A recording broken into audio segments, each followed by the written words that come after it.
Hi friends, welcome to our channel. இன்றைக்கி இந்த வீடியோவில் நான் உங்களுக்கு கொக்கி மிஷின்லேயே எப்படி வைக்கிறதுன்றதை தாங்க ஷேர் பண்ணிக்க போகிறேன். இந்த மாதிரி நம்ம வைக்கும்போது பார்த்திங்கன்னா நிறைய நம்மளுக்கு டைம் சேவ் ஆகும். முகூர்த்த டைமு, அந்த மாதிரி ஃபங்க்ஷன் டைமு, ஃபெஸ்டிவல் டைமு, இந்த மாதிரி சமயங்களில் நம்மளுக்கு இது ரொம்பவே ஹெல்ப்ஃபுல்லாக இருக்குங்க. சாதாரணமாக கையில் கொக்கி கட்டுறோம் அப்படின்னா அதுக்கு ஆகிற டைமை விட இது ரொம்பவே கம்மியான டைம் தான் ஆகும். ஆரம்பத்தில் கஷ்டமாக இருக்கிற மாதிரி இருக்கும், ஆனால் ரொம்ப ஈஸிங்க. எப்பயும் போல் நம்ம நார்மலாக கொக்கி தைக்கிறதுக்கு எப்படி அந்த 2 இன்ச்சு மெட்டீரியல் வச்சு தைப்போமோ அதே மாதிரி ஃபஸ்ட்டு நம்ம அடிச்சுக்கணும். அதுக்கப்புறம் கொக்கி எத்தனை கொக்கி வைக்கிறோமோ அதுக்கு நம்ம மார்க் பண்ணிக்க வேண்டியது தான். நான் கார்னரில் 2 கார்னர்லேயும் மார்க் பண்ணிட்டேன். அதை 2ஆக டபுள் ஹோல்ட் பண்ணி அதில் வர சென்டர் பாயிண்ட்டில் ஒன்று குறிச்சிக்கிறேன். திரும்ப இதே மெத்தட்லேயே மேல் பக்கமாக அது 2ஐயும் ஜாயின் பண்ணி அதோட சென்டர் பாயிண்ட்டு, அதே மாதிரி கீழ்ப்பக்கம் இந்த மாதிரி நீங்கள் குறிச்சிக்கிட்டு நீங்கள் கொக்கி வைக்கும்போது பார்த்தீங்கன்னா நல்லா ஃபினிஷிங் நல்லாயிருக்கும். கரெக்டாக ஈவனாக இருக்கும், ஒரே மாதிரியே கொக்கியும் கேப் இல்லாமல். இதுவே பெரிய ப்ளவுஸு அந்த மாதிரி இன்னும் கொஞ்சம் பெரிய ப்ளவுஸ்னால் 6 கொக்கி கூட வைக்கலாம். இது எனக்கு சின்ன ப்ளவுஸ் தான், அதனால் நான் 5 தான் வச்சுக்கிட்டேன். இப்போ பார்த்திங்கன்னா அதே அளவு 2 இன்ச் இருக்கிற மாதிரி இன்னொரு மெட்டீரியல் எடுத்துக்கிட்டு ஒரு தாராளமாக ஒரு 1/2 இன்ச்சு மடிச்சுக்கோங்க. ஏன்னா அப்போ தான் நம்மளுக்கு அந்த கொக்கி உள்ளார கரெக்டாக நம்ம மாட்டும்போது கரெக்டாக இருக்கும். கெய்டு அளவு அந்த கேப் விட்டுட்டு நம்ம மார்க் பண்ணணும் இல்லையா, அதை சென்டர் பாயிண்ட்டாக வச்சுட்டு 2 சைடும் கொக்கியோட அந்த முன்பக்கம், அந்த வளையம் இல்லாமல் முன்பக்கம் எவ்வளோ லென்த்து வருமோ அந்த அளவுக்கு ஒரு டபுள் ஸ்டிச் போட்டுக்கோங்க. இதோட அகலம் எப்படி இருக்கணும்னா அந்த ஒரு கெய்டு அளவு, அந்த அளவு இருந்தாவே போதும். அந்த மாதிரி நம்ம போடும்போது பார்த்திங்கன்னா அந்த கொக்கியோட வளையம் அது அந்த இந்த 2 டாட்டுக்கும் பின்பக்கமாக மாட்டிக்கும். அப்போம்போது நல்லா கொக்கி ஸ்ட்ராங்காக இருக்கும். 5 கொக்கிக்கும் நான் அதே மாதிரியே தைக்கிறேன்.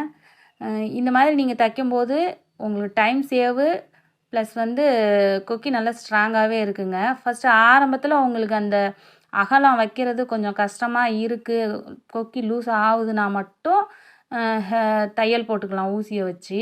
அப்படி இல்லை அப்படின்னா நீங்கள் இதிலே நார்மலாக நல்லா தைச்சிட்டிங்கன்னா 10 ப்ளவுஸ் தைச்சிட்டு கொக்கி கட்ட ஆரம்பிக்கிறோன்னா அதுக்கே நம்மளுக்கு 2 ப்ளவுஸ் தைக்கிற நேரம் எடுத்துக்கிட்டால் மட்டும்தான் நம்மளுக்கு கொக்கி கட்ட முடியும். அதில் இது ரொம்ப டைம் சேவ் ஆகும் உங்களுக்கு. மிஷின்லேயே நம்மளுக்கு கொக்கி கட்டுற வேலையும் முடிகிறதுனால ஒரு ஓவர்லாக் போடுறது, அப்படி இல்லைன்னா ஹெம் பண்ணுறது, இந்த வேலைகள் மட்டும்தான் நம்மளுக்கு இருக்கும். அதுவே லைனிங் ப்ளவுஸ்க்கெலாம் பார்த்துட்டிங்கன்னா நம்மளுக்கு அதிகம் ஹெம் பண்ணுற வேலை கூட இருக்காது. அதனால் நம்மளுக்கு கொக்கியும் மிஷின்லேயே வச்சிட்டோம்னா ப்ளவுஸ் ஸ்டிச்சிங் எல்லாமே நம்மளுக்கு மிஷின்லேயே முடிஞ்ச மாதிரி ஆகிடுது. நல்லா இருக்குது தைக்கிறதுக்கும் நம்மளுக்கு. இப்போ பார்த்திங்கன்னா நான் 5 அந்த இதையுமே தைச்சி முடிச்சிட்டேன். இனிமேல் அந்த கொக்கியை ஒவ்வொரு இதுலேயும் நம்ம லாக் கொடுக்க வேண்டியதாங்க. ஒவ்வொரு கொக்கியாக எடுத்து அந்த 2 துணியவும் 2ஆக எடுத்துக்கிட்டு நடுவால் நம்மளுக்கு கிடைக்கிற அந்த ஹோலில் கொக்கியை இன்செர்ட் பண்ண வேண்டியது தாங்க. ஃபஸ்ட்டு நீங்கள் அதை ட்ரை பண்ணும்போது கஷ்டமாக இருக்க மாதிரி தெரியும், ஆனால் ரொம்பவே ஈஸிங்க. அந்த 2 ஹோல் நம்ம போட்டிருக்கிறது இந்த கொக்கியோட அளவு கரெக்டாக இருந்ததுன்னா ஈஸியாக அது உள்ளார போயிடும். இது போட்டு உங்களுக்கு ஃபஸ்ட்டு லூஸ் ஆகுது அப்படின்னா மட்டும் ஸ்டிச் போட்டுக்கோங்க. மேக்ஸிமம் நீங்கள் கரெக்டாக அகலம் வச்சுருந்தீங்கன்னா அது லூஸ் எல்லாம் ஆகாதுங்க. ட்ரை பண்ணி பாருங்கள். ட்ரை பண்ணி பார்த்துட்டு எனக்கு எப்படி இருக்குன்னு சொல்லி கமெண்ட் பண்ணுங்கள்.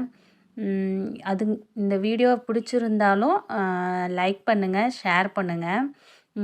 நீங்கள் ஒவ்வொரு தடவையும் நீங்கள் லைக் ஷேர் பண்ணும்போது மட்டும்தான் எனக்கு அடுத்தடுத்த வீடியோக்குள்ளே போடுறதுக்கு எனக்கு ஒரு கான்ஃபிடெண்ட்டாக இருக்கும்.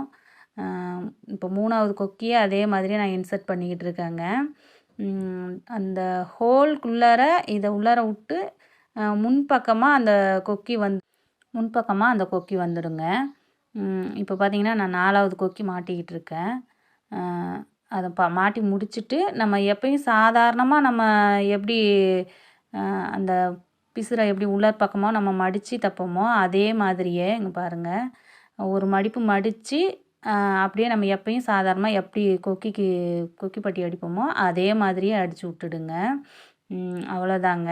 நீட்டாக வந்துருச்சு பாருங்கள். உள்பக்கம் அந்த வளையம் எல்லாமே உள்ளார போயிடுச்சு. நம்மளுக்கு கொக்கி மட்டும்தான் வெளியில் இருக்கும். இந்த மாதிரி ட்ரை பண்ணி பாருங்கள். ட்ரை பண்ணி பார்த்துட்டு எனக்கு சொல்லுங்கள் எப்படி ஈஸியாக இருந்ததா என்னன்ட்டு. அதுக்கப்புறம் நான் வீப்பட்டி அடிச்சுக்கிறேங்க. அதே மாதிரி எங்கெங்கே நம்ம கொக்கி வச்சுருக்கோமோ அதை மார்க் பண்ணிவிட்டு அடிச்சுக்கிட்டு ஈஸியாக இருக்கும்.